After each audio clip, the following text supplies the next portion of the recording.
पता नहीं किस जन्म की दुश्मनी निकाल रही हैं मुझसे। ऐसी छुई मुई बनकर बैठी रहती हैं जैसे मेरे आने से पहले 8-10 नौकर चाकर आगे पीछे फिरते रहते थे। थोड़ा बहुत हाथ पैर हिलाने से कौन सा शरीर घिस जाएगा इनका। सब कुछ मेरे भरोसे छोड़कर बैठ जाएंगी। बाहर से थक कर आओ और फिर घर में आते ही रसोई में लग जाओ। वंदना खींचते हुए अपना सारा गुस्सा रसोई में बर्तनों पर निकाल रही थी। ऐसा नहीं था कि उसकी सास रुक्मणी जी को बहू के बड़बड़ाने का भान नहीं था, लेकिन वो भी ढिठाई पर थी। बहू की बड़बड़ाहट को एक कान से सुनकर दूसरे कान से निकाल रही थी। वंदना एक पढ़ी लिखी लड़की थी। उसका सपना था कि वो अपने पैरों पर खड़ी होगी। उसने नौकरी के लिए कई जगह आवेदन भी दे रखा था। इस बीच जब उसके लिए अनिकेत का रिश्ता आया तो उसने साफ साफ कह दिया कि वो शादी इसी शर्त पर करेगी कि शादी के बाद उसे अच्छी नौकरी मिली तो कोई उसे नौकरी करने से नहीं रोकेगा। आखिर इतना पढ़ने लिखने के बाद वो घर पर नहीं बैठ सकती। अनिकेत और उसके घर वालों को इस बात से कोई आपत्ति नहीं थी कि उनकी बहू नौकरी करेगी, इसलिए दोनों तरफ से खुशी खुशी ये रिश्ता हो गया। शादी के कुछ दिनों बाद ही वंदना का ज्वाइनिंग लेटर आ गया। जिस दिन वंदना ने अपने ससुराल वालों से कहा था कि वो अब नौकरी करेगी तो उसकी सास रुक्मणी जी ने सारे परिवार के सामने कह दिया था, बहू नौकरी करे, इससे मुझे कोई आपत्ति नहीं है। मैं ये भी नहीं कहूँगी कि वो पहले सारे घर का काम करे फिर नौकरी पर जाए, लेकिन मैं भी अब पहले की तरह पूरा घर नहीं संभाल सकती। मुझे सब कुछ मंजूर है, लेकिन मुझसे ये उम्मीद मत करना कि मैं बहू को रोटियां बनाकर खिलाऊंगी। मुझे पता है कि अगर मैं एक बार इस भंवर में फंस गई तो जिंदगी भर नहीं निकल पाऊंगी। उस वक्त रुक्मणी जी की बातें सुनकर हैरानी तो हुई थी। उनके पति ने तो ये भी कहा कि मुझे नहीं पता था कि मेरी सीधी सरल पत्नी भी सास बनते ही अपना रूप बदल लेगी।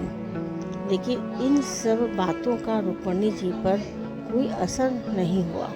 वो तो अपनी जिद पर अड़ी थी। खैर, वंदना को तो नौकरी करनी ही थी, क्योंकि घर के थोड़े से काम के लिए वो अपनी इतनी अच्छी नौकरी तो नहीं छोड़ सकती थी। वहीं उसके पति और ससुर जी ने भी नौकरी की इजाज़त दे दी थी, तो फिर वह कहाँ रुकने वाली थी। इस समस्या का ये हल निकाला गया कि घर के कामों के लिए एक कामवाली और खाना बनाने के लिए कुक रख ली गई। खाना बनाने वाली सुबह और शाम का खाना बनाकर चली जाती। वंदना का काम था ऑफिस से आकर बस खाना परोसना। यूं ही दिन निकल रहे थे। वंदना की शादी को 2 साल हो चुके थे। अब तो वंदना और बाकी सब घर वालों को इस रूटीन की आदत हो गई थी, लेकिन मुश्किल तो तब होती थी जब कभी खाना बनाने वाली छुट्टी ले लेती थी। ऐसा ही कुछ इन 2 दिनों से हो रहा था, जिस कारण से वंदना खींची हुई थी। ऑफिस से आकर रोटियां बनाना उसे बहुत बड़ा बोझ लगता था। वैसे तो रुक्मणी जी इन दिनों में सब्जियां काट कर बना देती थीं, लेकिन बहू के ऑफिस से आने के बाद रसोई में झांकती भी नहीं थी। उस समय वंदना को अपनी बैठी हुई सास बहुत चुभती थी। वो बड़बड़ाती रहती और रोटियां बनाती रहती।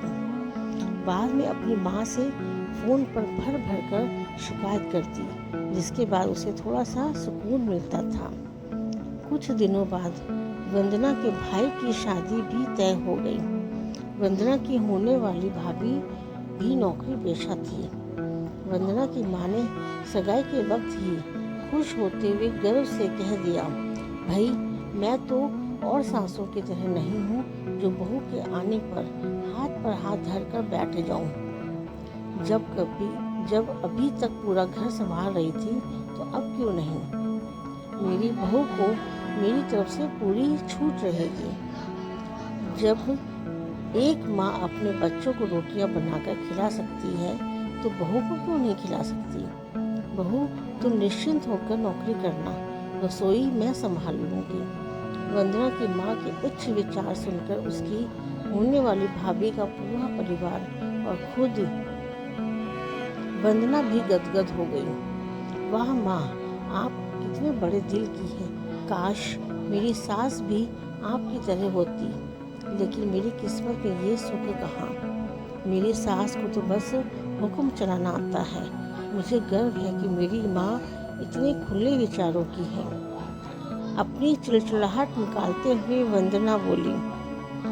कुछ दिनों में ही वंदना के भाई की शादी हो गई और कुछ दिनों बाद ही वंदना की भाभी ने अपनी नौकरी ज्वाइन कर ली। वंदना की माँ भी अपनी बहू को हथेलियों पर रखती थी। सुबह उसका नाश्ता, टिफिन, फिर रात का खाना भी तैयार रखती थी। अपने हाथों से परोसकर सबको खाना खिलाती थी। उनकी बहू भी मम्मी जी करती हुई अपनी पसंद नापसंद बताती रहती थी, जिसे वंदना की माँ बड़े चाव से पूरा करने में लगी रहती थी। खुशी खुशी दिन बीत रहे थे, लेकिन ये प्रक्रिया धीरे धीरे अब उदासीनता में बदल रही थी। वंदना की भाभी को अब कुछ भी न करने की आदत पड़ गई थी। एक दिन जब वंदना फ़ोन पर अपनी माँ से बात कर रही थी तो उसकी माँ बस रो पड़ी। बेटा, मैं इतना करती हूँ तेरी भाभी के लिए, फिर भी उसे मेरी कद्र नहीं। अरे, मेरी दी हुई छूट अब मुझ पर ही भारी पड़ने लगी है। क्या हुआ माँ, आप ऐसे क्यों बोल रही हैं? आप तो भाभी का मुझसे भी ज़्यादा ध्यान रखती हैं। क्या भाभी ने आपसे कुछ कहा? वंदना बेचैन होते हुए पूछने लगी। कुछ क्या बेटा, अब तो सब कुछ वो मुझे ही कहती है। ऑफिस से आने के बाद एक गिलास पानी के लिए भी मुझे आवाज़ देती है। नाश्ते में थोड़ी देर हो जाए तो मदद करने के बजाय गुस्सा होकर यूं ही बिना खाए चली जाती है। आखिर मेरा भी कुछ आत्मसम्मान है या नहीं? मैं तो उसके लिए बस काम वाली बनकर रह गई हूँ। माँ, ये तो बहुत गलत बात है। आप भाई से साफ साफ कह क्यों नहीं देती कि अपने बीवी की लगाम खींच कर रखे? आप माँ हैं, कोई नौकरानी नहीं। भाभी नौकरी करती है, इसका मतलब ये नहीं कि आप पर हुक्म चलाएंगी। गरजते हुए वंदना बोली। किस मुंह से कहूँ बेटा? पहले तो खुद मैंने ही आगे बढ़कर कुल्हाड़ी पर अपना पैर दे मारा, फिर शिकायत किससे करूं? तेरे पापा ने तो कहा भी था कि बहू को ज़्यादा छूट दोगी तो बाद में पछताओगी, लेकिन मैं ही बड़ाई की भूखी थी जो अपनी बहू को सर पर चढ़ा लिया। एक बात कहूँ बेटा, तू चाहे अपनी सास को कुछ भी कहे, लेकिन समधन जी का ये फैसला सही था कि वो बहू को रोटियां बनाकर नहीं खिलाएंगी। एक बार वो सबकी नज़रों में बुरी अक्खड़ सास तो बन गई, लेकिन आगे के लिए कम से कम अपना आत्मसम्मान तो बचा लिया। अब ना तो तू उन्हें कोई ताना दे सकती है और ना ही कोई रिश्तेदार। काश मैंने भी शुरू से ही ये घर गृहस्थी की पूरी जिम्मेदारी अपने सिर पर लेने से इनकार कर दिया होता तो आज मेरा ये हाल ना होता। माँ की बातें सुनकर वंदना निशब्द हो गई। भारी मन से उसने फ़ोन रख दिया। बाहर हॉल में आकर देखा तो सास ससुर आराम से बैठकर बातें कर रहे थे। बातें करते करते उसकी सास अपने नाखूनों पर नेल पेंट लगा रही थी, जिसे देखकर ससुर जी उन्हें चिढ़ा रहे थे। अब बुढ़ापे में ये फैशन करके किसे दिखाओगे? मेरी तो नज़र भी कमज़ोर हो गई है। किसी को नहीं दिखाना मुझे, मैं तो अपनी खुशी के लिए लगाती हूँ। सारी उम्र तो घर गृहस्थी में उलझी रही। अब अवकाश का वक्त आया है तो अपने शौक तो पूरे कर लूं। पता नहीं कब भगवान के घर से बुलावा आ जाए। वंदना की सास मुस्कुराते हुए बोली। पता नहीं आज क्यों वंदना अपनी सास की बातें सुनकर चिढ़ नहीं रही थी, बल्कि वो भी मुस्कुरा उठी। सही तो कह रही हैं मम्मी जी, एक गृहिणी को अपने लिए वक्त ही कब मिलता है। पहले अपने बच्चों को पाल पोस कर बड़ा करो, फिर कामकाजी बहू आ जाए तो उसे और उसके बच्चों को संभालो। काश मेरी माँ ने भी मेरी सास की तरह पहले ही कह दिया होता कि बहू को रोटियां बनाकर नहीं खिला सकती।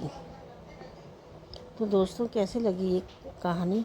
अगर अच्छी लगी हो तो फिर मैं इसी तरह की पारिवारिक कहानियाँ लेकर आती रहूँगी।